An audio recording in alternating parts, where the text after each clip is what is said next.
امیر المومنین حضرت عمر فاروق رضی اللہ تعالی عنہ کی عدالت عالیہ میں ایک مقدمہ پیش ہوا۔ دو خوبصورت نوجوان ایک نوجوان کو پکڑ کر حاضر ہوئے اور فریاد کی، اے امیر المومنین، اس نوجوان نے ہمارے بوڑھے باپ کو قتل کر دیا ہے، اس ظالم قاتل سے ہمارا حق دلوائیے۔ آپ رضی اللہ تعالی عنہ نے دعویٰ سننے کے بعد ملزم کی طرف دیکھا اور دریافت فرمایا کہ تو اپنی صفائی میں کیا کہتا ہے؟ ملزم نے عرض کی، ہاں امیر المومنین، یہ جرم واقعی مجھ سے صادر ہوا ہے۔ میں نے زور سے ایک پتھر اسے مارا تھا جس سے وہ ہلاک ہو گیا تھا۔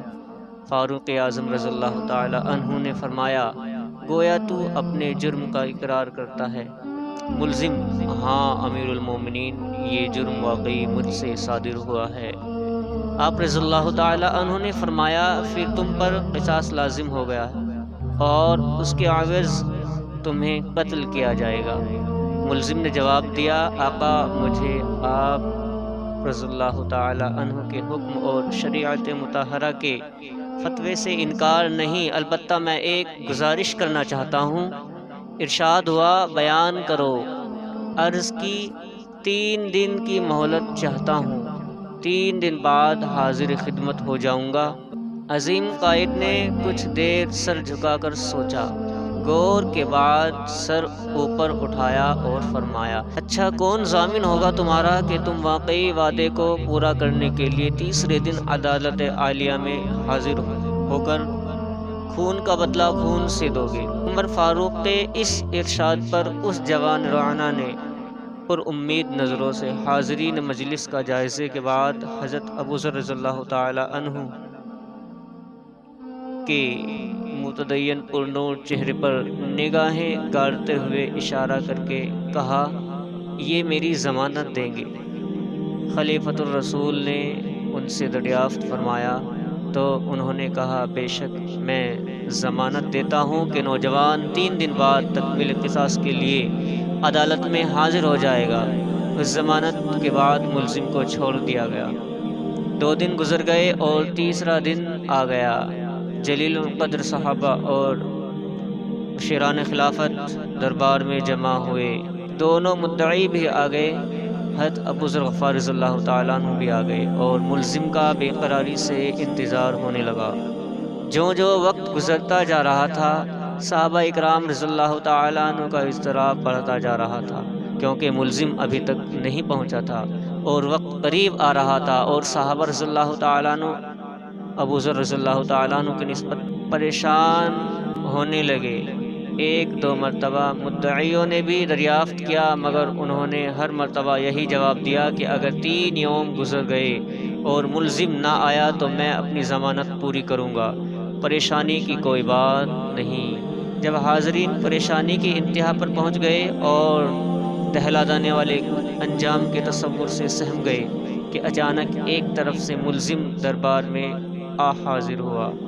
اس کا جسم پسینے سے شرابور تھا، چہرے پر گرد جم چکی تھی، مسلسل بھاگنے سے اس کی سانس پھول گئی تھی۔ اس نے آتے ہی سلام کیا اور عرض کی، اللہ تعالیٰ کا جو حکم ہے بجا لایا جائے۔ امانت کی سپردگی آپ رضی اللہ تعالی عنہ کے دریافت کرنے پر ملزم نے بتایا کہ میں ایک امانت والے کے سپرد کرنے گیا تھا۔ واقعہ یوں ہے کہ میرا ایک چھوٹا بھائی ہے، والد فوت ہو گئے۔ موت سے پہلے اس نے میرے پاس میرے چھوٹے بھائی کے لیے کچھ سونا رکھا تھا اور وصیت کی تھی کہ جب وہ جوان ہو جائے تو اس کے سپرد کر دینا۔ میں وہ سونا ایک جگہ رکھ آیا تھا جس کا مجھے علم تھا، اس لیے میں وہ سونا اس کے سپرد کرنے گیا تھا۔ الحمدللہ میں نے امانت اس کے سپرد کر دی جس کی بھی وہ تھی۔ امیر المومنین رضی اللہ تعالی عنہ نے ابوذر غفاری رضی اللہ تعالی عنہ سے پوچھا کہ آپ نے اس کی ضمانت کیوں دی تھی؟ کیا یہ آپ کا واقف تھا؟ انہوں نے کہا کہ میرا اس سے کوئی تعلق نہ تھا، صرف یہ بات تھی کہ جب اس نے پر امید نگاہوں سے میری طرف دیکھا تو مجھے خیال آیا کہ اگر بھرے مجمع میں بھی میں اس کی ضمانت نہ دوں تو کل قیامت کے دن رب العزت کے سامنے شرمندہ ہونا پڑے گا، کہ اتنے آدمیوں میں سے کوئی بھی اس کا ضامن نہ بن سکا، اس لیے میں نے اس کی ضمانت دی، حالانکہ میں اسے بالکل نہ جانتا تھا، نہ مجھے یہ معلوم ہے کہ یہ کہاں رہتا ہے، بس اس کی ظاہری شرافت نے مجھے یقین دلا دیا تھا کہ وعدے کا پکا ہے، اور میں نے ضمانت دے دی۔ یہ بات سن کر حاضرین محفل اشک آلودہ ہو گئے۔ مدعیوں نے التجا کی کہ اے امیر المومنین، ہم نے اپنے باپ کا خون معاف کر دیا۔ 5 سوال یہ ہیں۔ سوال نمبر 1، ان صحابی کا نام بتاؤ جنہوں نے ملزم کی ضمانت لی تھی، اور انہوں نے اس ملزم کی ضمانت کیوں لی تھی؟ سوال نمبر 2، دونوں جوانوں نے اپنے باپ کے قاتل کو کیوں معاف کر دیا؟ سوال نمبر 3، ملزم عدالت فاروقی میں دیر سے کیوں آیا؟ سوال نمبر 4، اگر دنیا میں کوئی شخص آپ سے کوئی امید رکھتا ہے تو آپ کو کیا کرنا چاہیے؟ سوال نمبر 5، انسان کو کس وقت اللہ کے سامنے شرمندہ ہونا پڑے گا؟